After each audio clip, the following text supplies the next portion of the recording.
Olá, cursista do treinamento empresarial TSKF Sinergia.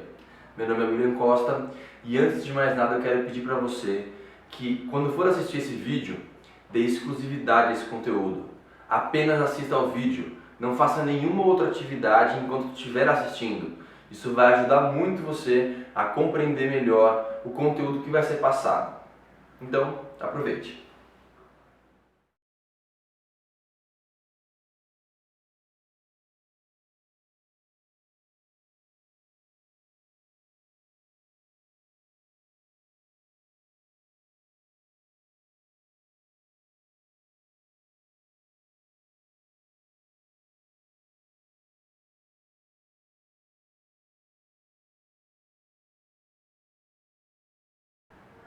Muito bem, então o tema de hoje vai ser conduta e congruência. Esse é um tema muito capcioso porque as definições de conduta e congruência são bem variáveis de cabeça para cabeça. Então aqui o que eu vou expor para você é um pensamento possível, uma definição possível do que nós entendemos por conduta e congruência. Você já deve ter lido na apostila, porque se você está nesse módulo de agora, você já passou pelo segundo módulo. Estamos agora no módulo 4, então o módulo em que nós falamos de conduta e congruência foi o segundo módulo, e lá a gente falava como deveria ser o instrutor, qual é a postura dele, quais são os valores que vão nortear, os valores básicos que vão nortear a atividade de instrução. Primeiro que o instrutor, antes de mais nada, ele é a referência do aluno. Então se ele sendo a referência do aluno não tem a postura necessária, ele não tem o carinho de cuidar da sua postura perante ao aluno, fica realmente muito difícil de desempenhar um cargo de liderança.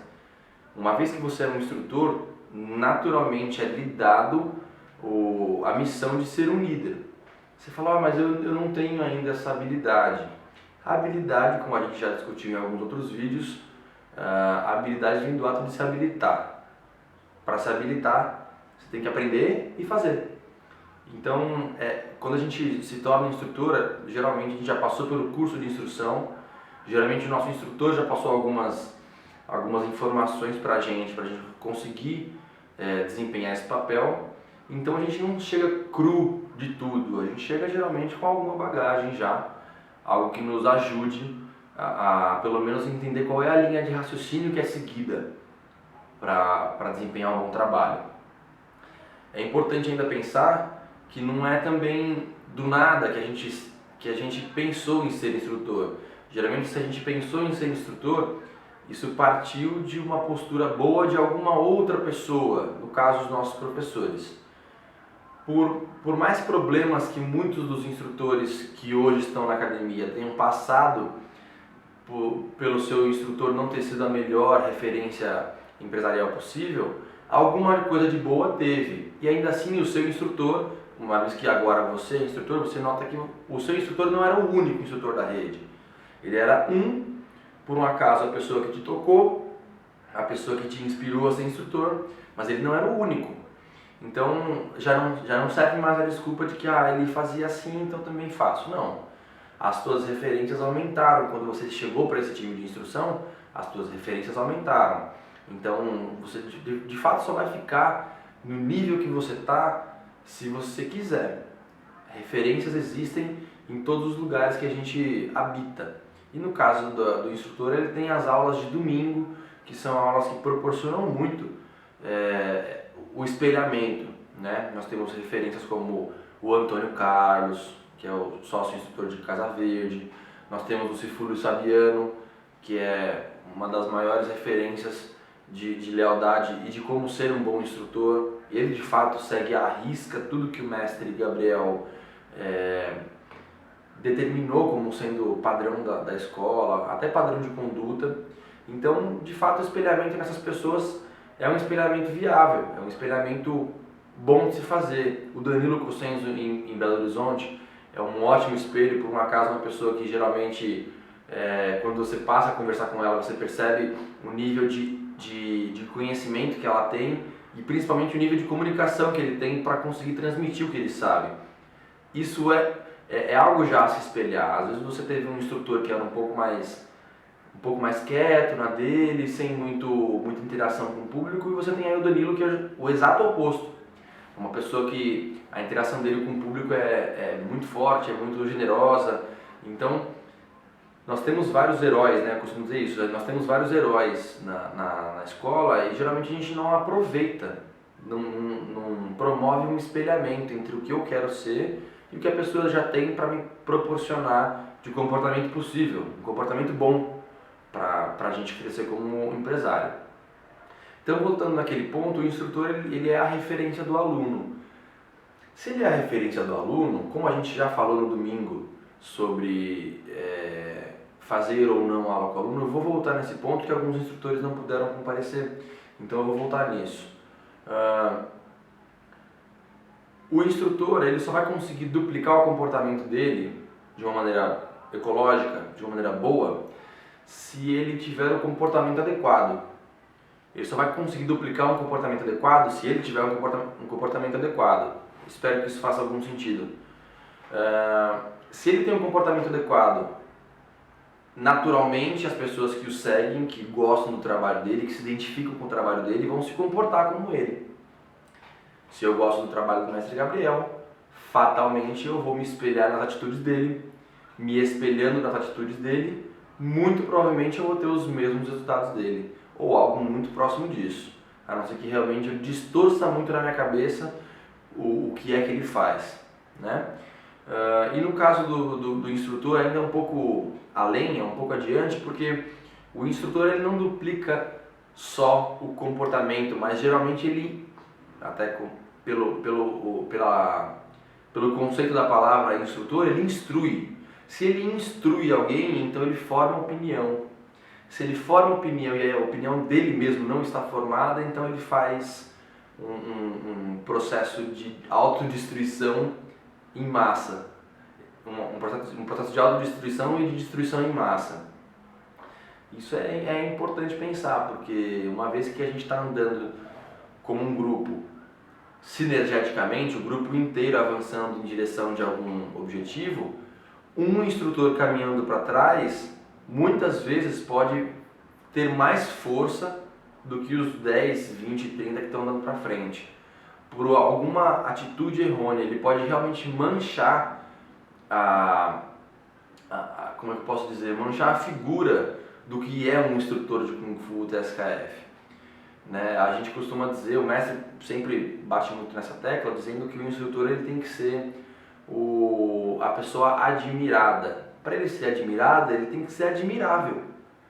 Para ele ser admirável, não tem como, não tem relação. Não tem como ele ser admirável se ele não tem uma conduta correta. A gente chegou a falar um pouco sobre o atendimento ao cliente em algum módulo, no módulo 3, se não me engano. E não tem como a gente atender o cliente e matricular se ele não comprar a nossa conduta. O cliente ele não compra o Kung Fu inicialmente, ele compra a tua índole, ele compra a tua postura, ele compra o teu asseio, ele compra a tua segurança no que você fala, a tua convicção. Se você não tem isso para oferecer, fatalmente você não vai matricular. Aí você fala, não, eu não me sinto confiante, eu não me sinto bonito para passar uma informação, eu não me sinto arranjado, mesmo assim eu matriculo. Sim, só que provavelmente você vai matricular menos do que o normal. E pior, provavelmente você vai matricular pessoas que se espelham naquilo que você apresentou. Então se você matriculou pessoas que se identificam com você mal asseado, com você mal colocado, sem postura, sem convicção, que tipo de aluno você acha que você vai ter? Interessante pensar nisso. A gente geralmente se relaciona com os nossos afins. E aí, que tipo de aluno eu quero ter? Eu quero ter alunos realmente interessados no Kung Fu, ou eu quero ter alunos que estão utilizando do Kung Fu como forma de passar o tempo, como forma de matar o tempo? Então fica a reflexão. Eu vou levantar aqui alguns pontos que a nossa rede hoje falha, os nossos profissionais falham. E por mais que talvez a sua opinião seja diferente da que a gente está apresentando, eu peço que haja uma reflexão. Se houver uma reflexão, provavelmente já vai promover sinergia entre nós. Por mais que você não concorde, você refletindo, você vai conhecer um novo ponto de vista. Então, é provável que isso seja bom para nós todos, tá? Aos domingos, nós temos muitas atividades na unidade, da matriz. E essas atividades são feitas geralmente seguidas uma da outra, então não há tempo para haver uma limpeza no meio entre uma atividade e outra. Sabendo disso, existem algumas falhas pontuais aqui dos nossos parceiros de equipe que a gente vai levantar. Por exemplo, a limpeza é feita logo em seguida do exame. O exame geralmente é das 2 às 3, no máximo 3h30 já não tem mais nenhum aluno na matriz. Então, geralmente os instrutores, alguns instrutores nem terminou o exame. Acabou o momento da resistência, quando a gente entra pro vestiário para ver, tomar água, fazer alguma coisa, você nota que já tem instrutores trocados para ir embora. Isso é um problema grave, a pessoa já está, é como se ela fosse um animal sendo seguro, e aí você solta ela de uma vez e ela sai louca, sem nem enxergar o que tem na frente. A gente entende que talvez você tenha algum compromisso logo em seguida do exame, é natural, é compreensível, você é um ser humano normal e por algum motivo você tem agendado já algum evento logo em seguida do exame. Mas se você já percebeu que todo exame termina mais ou menos no mesmo horário, talvez fosse interessante, para que a gente consiga promover essa energia aqui, que você pudesse guardar esse momento, além do momento do exame, o pós-exame, que é a limpeza da unidade matriz. Isso não é só importante para você, mas é importante também para toda a equipe que vai ficar na limpeza, que não contava com a sua ajuda. A tua ajuda é importante. Limpando a unidade matriz leva em torno de 1h30, 2 horas para limpar a matriz inteira. 2, em torno de 40 minutos. 3, em torno de 20 minutos. Então 3 já é um número muito legal. Imagina quanto que demora se cada um pega uma coisinha para limpar e aí somam umas 10 pessoas, 15 pessoas. Ia ser demais, ia ser muito rápido, certo? Então pensa com carinho nisso, porque mais do que ser bom para a sua equipe, o seu mestre dá aula lá, o seu aluno faz o exame naquela unidade. Para ser bem sincero, essa limpeza não deveria acontecer no domingo à noite. Essa limpeza deveria acontecer no sábado à noite ou no domingo de manhã, porque aí o teu aluno que foi lá para ter o exame contigo, com o teu mestre, com o teu shifu, vai pegar a academia linda, limpa. É esse o serviço excelente que a gente tem que prestar. Se você assistiu o vídeo do Valdez Ludwig, você vai perceber o que ele fala sobre não atender a expectativa, mas sim superar a expectativa. É a maneira que a Disney usa muito para evoluir e para estar aí todo esse tempo aqui no topo do que são os parques de diversões. Pensa com carinho nisso, porque ainda usando o exemplo da Disney, 75% das pessoas que vão na Disney estão indo pela segunda vez, ou terceira, ou quarta, ou seja, são pessoas que já conheceram. Não seria interessante para você ter os clientes fiéis? 75% dos clientes sendo clientes fiéis? Não ia ser muito mais fácil, ter sucesso se ao invés de 20% dos seus clientes serem fiéis, 75% dos seus clientes serem fiéis? Eu acho que ia ser bom para qualquer academia. Qualquer academia pensa em ter esse resultado. Então, fica aí a dica, né?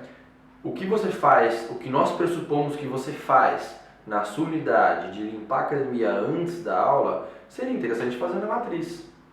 Fica aí a reflexão e quem sabe até um possível movimento para limpeza.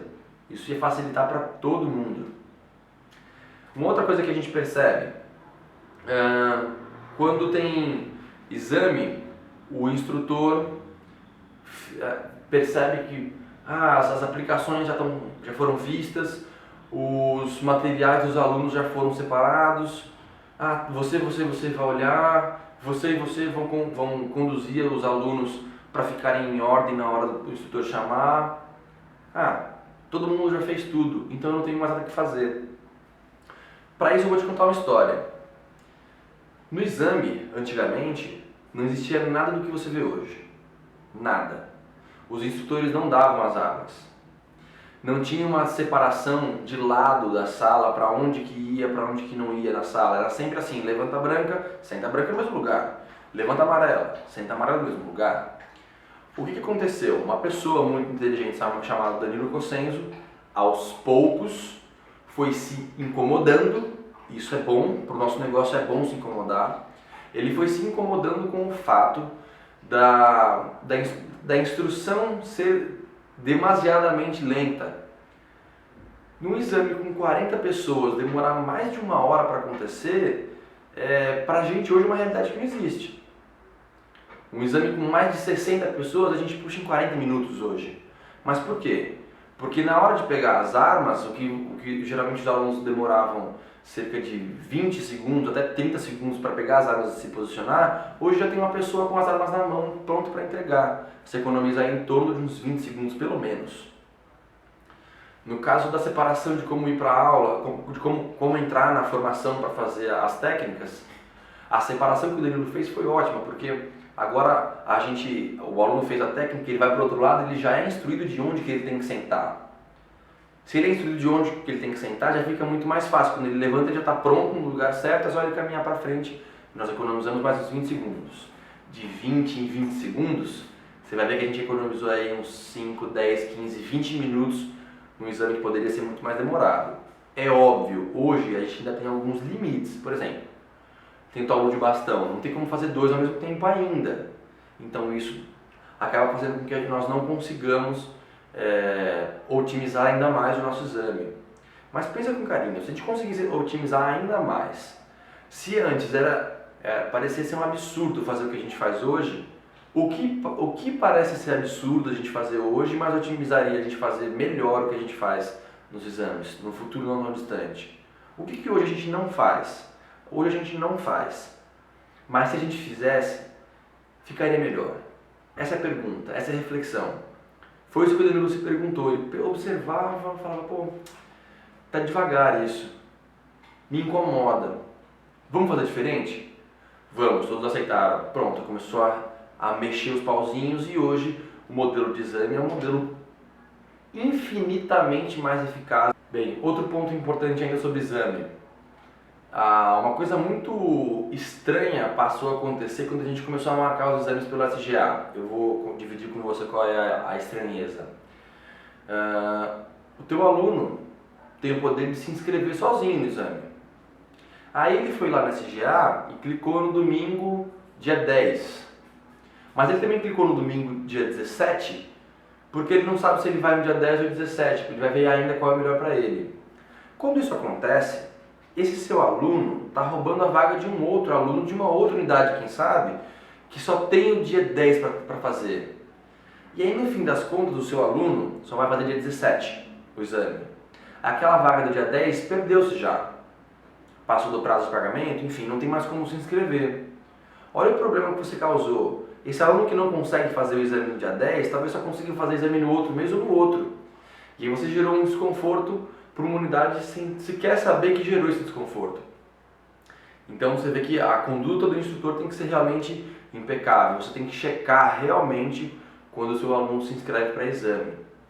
O SGA é impecável nisso. Você consegue baixar e ver todos os alunos que estão para exame. É uma tarefa muito importante para o gerente, para o líder da filial, ou para quem for designado na filial para fazer essa função, de olhar antes de ir para o exame quem é que está para exame. E não é um dia antes, é uma semana antes, porque uma semana você consegue, ou até mais, quem sabe, ver quem é que está para exame e já checar, pô, essa pessoa está duplicada, ela está em 2 exames, eu vou falar com ela, porque isso não pode acontecer. Ela está roubando uma vaga. Então essa atenção tem a ver também com a conduta do instrutor. Vamos pensar nisso com carinho. Eu quero ser um grande líder, e eu quero duplicar uma coisa fantástica, mas eu não sigo as diretrizes necessárias para me tornar um líder que inspire as pessoas. Que diretrizes seriam essas, por exemplo? Eu quero ser um líder que inspire as pessoas a serem instrutores, a serem bem-sucedidos e que consigam inspirar outras pessoas. Só que eu sou o rei da cocada preta e eu, quando tem festinha do aluno, eu não sigo aquilo que o mestre já falou sobre não comparecer às festas. E eu vou na festa do meu aluno. Eu compareço na festa dele. Ele é muito importante para mim. Ele é uma das pessoas que eu mais gosto. Então eu compareço na festa dele. Ou, por exemplo, tem alguma festividade entre os alunos. Existe eles saíram para tomar um açaí, saíram para comer alguma coisa. E eu me envolvo nesses pequenos eventos. É impossível você se tornar uma pessoa admirada e admirável, uma pessoa a quem se quer seguir, se você é acessível. Já começa por aí. Se você é acessível, esquece. Você não vai ser seguido por ninguém. Até vai ser seguido por um ou dois que já vão te largar. Presta atenção se isso já não aconteceu com você em alguma outra ocasião.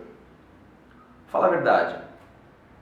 Meninos que estão assistindo, aquela mocinha que você estava querendo namorar, quanto mais fácil ela for, mais rápido você vai largar dela. Quanto mais difícil ela for, quanto mais ela te dá fora, quanto mais ela fizer charme pra você, mais você vai ficar na dela. É ou não é? O mesmo acontece no oposto. Só que pensa o seguinte, isso se dá por quê? Existe uma lei chamada lei da escassez. Se você não usa a lei da escassez a seu favor, alguém vai usar. Talvez não seja ao seu favor. Pensa o seguinte, se você é uma pessoa extremamente acessível, que sempre vai pro boteco com o aluno, sempre vai tomar um açaí, vai na festinha de aniversário dele, de uma maneira geral, se envolve com o aluno, ele vai achar que você é um deles. Ele vai achar que você é o tipo da pessoa que sempre quando eu quiser eu posso falar. Aí começa aquela coisa de mexer com vida particular, mexe com o emocional das pessoas, começa a contar o que está acontecendo de ruim na vida, briguei com o namorado, isso, aquilo, outro, e quando você vai ver, aquela pessoa já não é mais seu aluno, ela é seu amigo, seu confidente. Você fica na mão da pessoa. É ruim pra gente isso. Pergunto pra você, você que já trabalhou em algum lugar, que não seja TSKF, o seu líder, o seu chefe, a pessoa do cargo mais alto da empresa onde você trabalhava, fazia isso? Provavelmente não. Ela não deixava você entrar no território pessoal dela. Assim deve ser a nossa postura. Não é ferir o sentimento de ninguém. Realmente você não deve ferir. Você deve, quando houver esses convites, você tem que ter um tato gigantesco para não magoar o seu aluno. É natural, a gente entende isso. Mas de fato está errado você aceitar por piedade, até quem sabe, ir de encontro com o teu aluno em alguma outra ocasião. Não é bom pra gente, o teu negócio fica defasado, você realmente fica à mercê do aluno. Não é isso eu imagino que não é isso que você queira. Na aula o aluno não vai te ouvir, ele vai falar alto com você na sua aula, ele não vai te respeitar, ele vai achar que ele pode corrigir os alunos da sua academia, ele vai achar que ele pode desmentir você porque isso acontece. Talvez você não goste disso, talvez você ache até que isso não aconteça, mas ele vai te desmentir para um outro aluno em algum momento. Ele vai falar, eu posso porque eu sou amigo do professor. E ele nem vai pensar que é do professor, eu sou amigo do cara lá, daquela lá. Pensa com carinho nisso. Eu acho que nenhum de nós quer ter essa proximidade que gera um resultado ruim. E eu imagino que isso seja sim um resultado ruim. Então vale a reflexão de novo, tá? Agora, quanto a um outro assunto importante. Nós temos aí os cursos, existem muitos cursos, muitas palestras que a TSKF dá, aulas de feriado, uma série de eventos extracurriculares que são bastante interessantes, são do interesse geral. E a falta de postura nesses eventos ocasiona alguns probleminhas. Vou contar um caso que aconteceu comigo num dos cursos que a gente já deu. Eu tive a oportunidade, o mestre Gabriel me deu a oportunidade de dar um curso do Tio Elifá, que é um outro estilo, não é o mesmo que o nosso. Eu tive a oportunidade de aprender dessa forma há uns 8 anos atrás.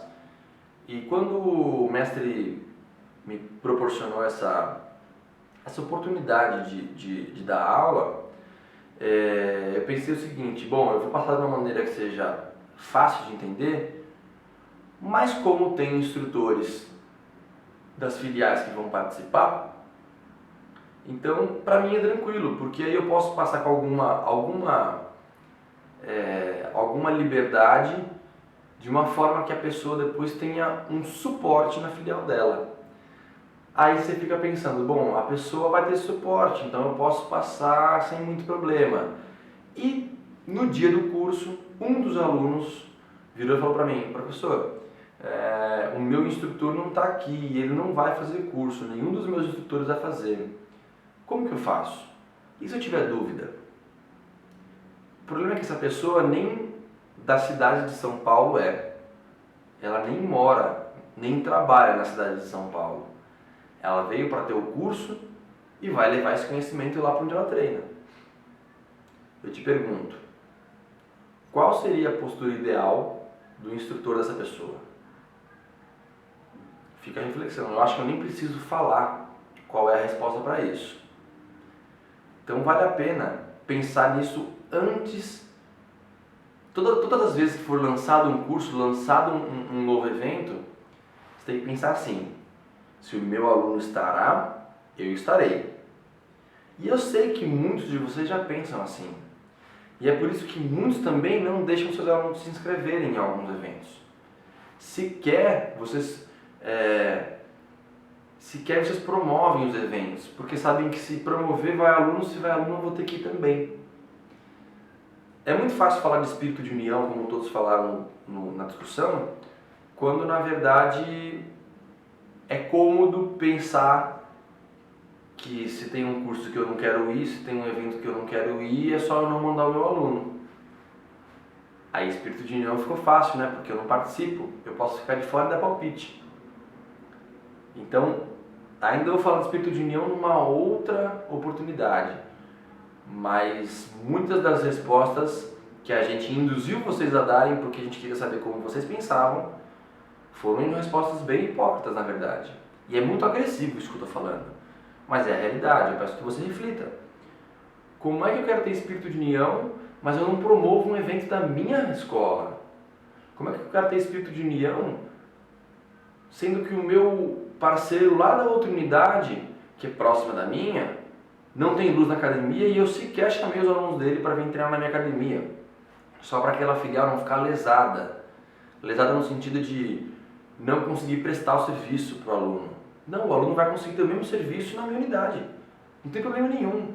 Não seria bom se acontecesse algum problema na minha unidade, meu aluno, o aluno da filial que eu dou aula, poder ter essa flexibilidade de ir em qualquer outra? Você vende isso para o seu aluno? É só no momento da entrevista que você vende isso? Ou normalmente você vende isso? Fica a reflexão. Tem aula de feriado, a minha unidade não vai abrir, a unidade onde eu dou aula não vai abrir. Então eu também não vou falar que vai ter lá na Casa Verde, porque senão os meus alunos vão querer ir e eu não vou. Ah, vai ter aula na Consolação, então eu que sou lá de Guarulhos, Santo André, São Bernardo, Mogi das Cruzes, que é muito longe, esses lugares que são muito longes, eu não vou falar que tem aula de feriado lá, porque olha o incômodo que eu vou gerar no meu aluno. Na verdade não tem incômodo nenhum. O incômodo está aqui dentro da sua cabeça. Vale a reflexão de novo. Será que eu realmente tenho espírito de união que eu falei que era o ponto que deveria ser melhorado na nossa escola? Será que eu não agi com hipocrisia nesse ponto? O próximo ponto é um ponto muito interessante. Existem pelo menos 4 cursos contínuos na TSKF e eu só faço um deles, eu só presto um serviço. Eu estou errado? Te pergunto, você passou a trabalhar com a Starbucks e na Starbucks tem café, vários drinks de café, vários modos de se preparar um café, mas tem um café que você não gosta. Você vai deixar de vender esse café? Você vai deixar de ensinar o teu funcionário ou o teu parceiro de trabalho? Você vai deixar de ensiná-lo como preparar esse café? Eu acredito que não. Quando você leva para esse lado pessoal, você deixa muito vaga a ideia de que isso é uma empresa, de que isso daqui de fato é uma expressão sua. Você deixa muito vaga aquela ideia de que eu sou profissional. Profissional não é a pessoa que fala eu não vou fazer porque eu não gosto. Profissional é aquele cara que vai falar assim, eu só vou deixar de fazer se realmente for ruim para a minha empresa. Só vou deixar de fazer se entrar num consenso de que isso não é o melhor ponto a ser relevado. Não aconteceu isso? Aconteceu o oposto?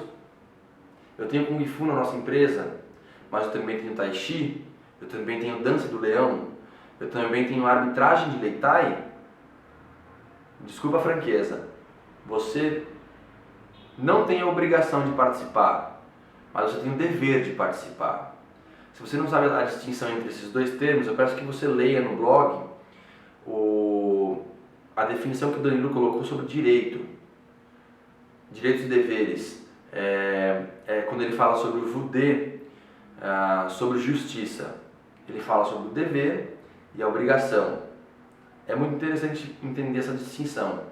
Você como profissional tem o dever de ter consciência de todos os cursos que são ensinados na sua escola, porque aí o aluno, vou citar um exemplo, o seu aluno de Ipiranga, por exemplo, vai receber um aluno de consolação, que tem Tai Chi, tem Dança do Leão, tem arbitragem de Lei Tai. Você consegue prestar o serviço para essa pessoa. Se você não tem esse serviço, você já foi contra a empresa, você já começou a andar para trás. Então, tá vendo? A gente fala muito de espírito de união, mas é muito tênue essa linha. Falar sobre espírito de união não é falar sobre, eu tenho que ouvir o meu parceiro quando ele não está bem, eu tenho que perguntar se ele está bem, se a filial dele vai bem. Não, sinceramente, isso é superficial demais. O mais importante não é saber se a pessoa está bem, se a filial está bem. Isso nem é da sua conta, na verdade. O que é da sua conta é o teu resultado. E o teu resultado está diretamente linkado ao resultado dos outros. Mas como? Com o seu máximo, quando você dá o seu melhor e faz tudo que é do padrão de maneira impecável, excelente, você impacta no resto da organização. Agora, se você faz mal feito, pela metade, às vezes nem pela metade, e você tem a pachorra de achar que tem o direito de exigir uma postura melhor de um outro profissional, fica um pouco difícil, fica impraticável na verdade. Então, o que há hoje no nosso meio, no nosso staff, é essa névoa entre o que a gente pensa e o que tem de realidade lá fora. O que a gente está pensando sobre o espírito de união é uma coisa muito família. Só que eu vou jogar a real para você, eu vou falar bem sinceramente. Se o Luiz pretende fazer um post muito interessante sobre isso, e eu não quero queimar esse post, mas pensa com carinho. Será que você, por não gostar de tal pessoa, tem realmente que trabalhar contra essa pessoa? Ela sendo da mesma organização que você? Claro que seria muito melhor a gente agir como família, entender o ponto do outro, mas isso não é o principal. Isso é egoísmo seu e é um egoísmo que destrói a tua rede. Existe o egoísmo que enaltece, mas existe o egoísmo que destrói. O egoísmo que enaltece é aquele assim, eu vou fazer o meu melhor porque eu quero ser uma referência. Isso é um egoísmo meu. Eu quero ser referência, eu quero ser o melhor instrutor. Eu quero ser o mais bem sucedido. Eu quero ser o melhor. Isso é um egoísmo legal. Agora tem aquele egoísmo de, mas eu acho que ele devia me perguntar se eu estou bem. Eu acho que ele devia se importar com a minha opinião. Eu acho que ele devia me perguntar se isso é bom ou ruim. Desculpa, isso não vai acontecer. O que tem que acontecer de fato é um envolvimento maior, sim, mas o envolvimento não parte de alguém te convidando, mas sim de você se mostrar interessado. Tem evento, então eu vou lá. Tem aula especial, então eu vou. e ir da maneira correta. É uma aula especial numa outra unidade, vá com o instrutor, você tem a figura do instrutor. Você é um líder, você é uma referência, não vá como aluno. O aluno quer se inspirar em você. E ele vai sim ficar frustrado se ele não enxergar isso em você. Tenha certeza do que eu estou falando. Um ponto muitíssimo interessante, eu adoro falar sobre esse ponto, é sobre como que é a procedência do instrutor em aula de instrutor. É muito interessante esse ponto porque é onde a gente pega a hipocrisia no ar.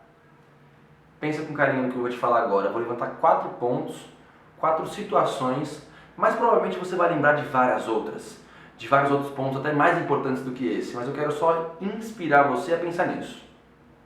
Combinado? Então vamos lá.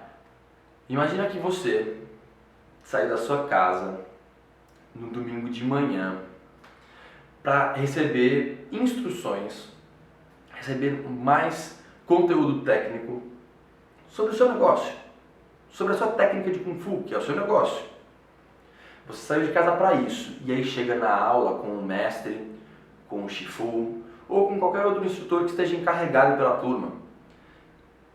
E aí vem aquela coisa, eu não acho que eu estou tendo falta de respeito quando eu interrompo o que o Shifu, ou quando o mestre, ou quando algum outro instrutor fala.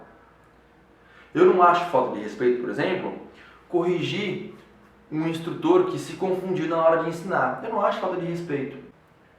Eu não acho falta de respeito, por exemplo, tratar o Shifu, o mestre e o instrutor que estiver encarregado lá, que seja, como meu colega de trabalho. E lidar com ele como se fosse um coleguinha, e vou lá, passo a mão na cara dele, falo alto na frente de todo mundo com ele, faço brincadeirinhas com excesso de proximidade. Eu não acho isso um problema, eu sou amigo dele mesmo. Eu não acho um problema, por exemplo, quando tem um instrutor lá na frente, ou Shifu, ou um mestre, passando algo sobre um conhecimento que eu já tenho, eu não acho um problema eu ir lá e corrigir na frente de todo mundo. Porque eu sei bastante sobre esse tema, então eu posso corrigi-lo. Simplesmente, se você não identificou nessas frases um problema grave, então você tem um problema grave. Na TSKF, no Kung Fu da TSKF, no modo de gerenciamento da TSKF, não tem cabimento você ter essas atitudes ou atitudes como esta e prosperar. Definitivamente você vai ser alguém medíocre, a tua academia vai ser medíocre, os teus resultados vão ser resultados medíocres. Existe uma coisa muito importante que a gente chegou a passar nesse curso, que é a técnica do rapport. Só que o rapport, as pessoas limitam muito o conteúdo do rapport como sendo só para venda. E na verdade não é. O rapport é um espelhamento, é uma técnica que a gente usa para tudo. Se está o Antônio Carlos na mesma aula que eu, e ele está correndo no mesmo lugar, cruzando as pernas, eu vou cruzar na mesma velocidade que ele. Isso é uma técnica de rapport para a aula, para que a aula entre num processo sinergético. Se eu quero me tornar como o Shifu Luiz Fabiano, se eu quero ser um exemplo de conduta como ele é pra gente, eu tenho que fazer um rapport também. Eu também tenho que me comportar como ele. As pessoas têm um ego tão aflorado que elas acham um problema ser dessa maneira. É mais do que importante fazer isso. É essencial, é um dever. Então, voltando ao que eu falei, eu acho que é importante rever no blog ou até mesmo na cartilha do Vudê, no e-book do Vudê, do que se trata o lema de justiça do Vudê. Tem lá uma distinção fabulosa falando sobre os direitos e deveres e mais a distinção entre dever e obrigação. É uma distinção fabulosa. Se você entender isso, você vai entender o porquê que você deve fazer algumas coisas e porquê que às vezes tem coisas que você faz obrigado e obrigado geralmente não tem bons resultados, tá? Vou abordar agora um outro tema que é importante também, que fala sobre a relação do instrutor com o aluno. Sempre tem aquele aluno que você que você se inspira mais quando dá aula para ele. É aquele aluno que faz melhor, ou que absorve melhor a técnica, ou que tem maior expressão, tanto corporal quanto expressão facial, ele é uma pessoa boa de a gente lidar. Esse aluno, que todo mundo chama de aluno preferido, ele não deve ser ensinado mais velozmente do que os outros. Se você o faz, é uma falha grave de conduta. Pior ainda, se o aluno que você não suporta, você ensina menos para mostrar quem é que manda, é uma falha grave de conduta não só marcial, mas também de índole sua. Isso está errado. Então, vale de novo a reflexão. E, na verdade, o meu papel aqui é te gerar reflexão, não mais do que isso, não é te ensinar nada demais. Se você está na frente de alguém com a figura de instrutor, eu acho que você não deveria nem buscar ser um instrutor, você deveria buscar ser um professor. E vou te dar uma distinção boa. O instrutor tem um conteúdo e ele transmite esse conteúdo. Geralmente, o instrutor só tem a função de instruir, de falar qual é o conteúdo. Isso qualquer apostila faz. Se eu quisesse passar para alguém como fazer Kung Fu e eu descrevesse o que a gente faz numa apostila, eu teria instruído a pessoa se ela lesse. Eu acho que o professor ele tem esse cuidado de acompanhar o rendimento do teu aluno. Ele tem a função de zelar pelo conhecimento do aluno. Então você vai identificar, por exemplo, no mestre Gabriel, no Chifuro Sabiano, talvez no professor que você teve que não tenha sido nenhum dos dois, essa figura da pessoa que zela pelo conteúdo. Se você conseguir visualizar essa pessoa que zela pelo conteúdo, você já vai ter alguém para se espelhar. Se você consegue se espelhar nessa pessoa, é mais fácil de você ter bons resultados. Você já vai ter mais ou menos um repertório de ação. Eu sei como agir porque eu lembro que o meu professor agia assim. Né? Tem algumas técnicas básicas para que isso aconteça muito bem. Vou dar uma técnica de presente para você agora. Espero que você possa aproveitar com muito carinho. Quando você encerrar o momento de passar o conteúdo para a pessoa, existe uma linguagem de ação que você pode usar com o seu aluno. Por exemplo, fulano, agora que nós terminamos o Pampukyo, eu preciso que você treine bastante essa parte final que a gente passou. Porque na próxima aula, eu vou ver de novo. Quando você fala isso, você acabou de manipular um pouco o cérebro da pessoa. Eu vou usar o termo manipular, mas ele não seria o mais adequado. É mais para que você agora consiga entender e assimilar. Você vai conseguir gerar no cérebro da pessoa um rebento. Você vai conseguir fazer com que um neurônio ou alguns neurônios sejam guardados exclusivamente para essa ação. Então a pessoa ela vai para casa e ela continua pensando no Kung Fu. Talvez você se lembre do dia em que você estava andando na rua, fazendo uma forma na rua sem se dar conta. Ou estava andando no parque, ou conversando com alguém e quando percebeu estava executando um movimento de Kung Fu. E eu fiquei feliz há um tempo atrás que eu vi que o mestre Gabriel também tem essa mania. Então me deixou mais tranquilo e eu passei a entender que isso é normal de quem treina e gosta de treinar. Mas geralmente isso acontece quando o instrutor planta na cabeça da pessoa que ele vai ver aquela matéria depois. Então ela passa a dar mais importância para aquilo. Se ela dá importância, então gera uma relação gostosa entre o que foi aprendido e o que pode ser aprendido ainda além disso. Te dei uma técnica de presente, não sei o que você vai fazer com isso, espero que você possa usá-la, tá? Outra coisa importante, ainda falando sobre a sua aula de domingo. Imagina que você, todos os dias durante a semana, pede para o seu aluno trazer a carteirinha, mas na aula de domingo você não leva. Tem sentido? É congruente? Você acha que você tem o direito de pedir para o seu aluno levar a carteirinha na aula se você mesmo não leva? Está sendo justo?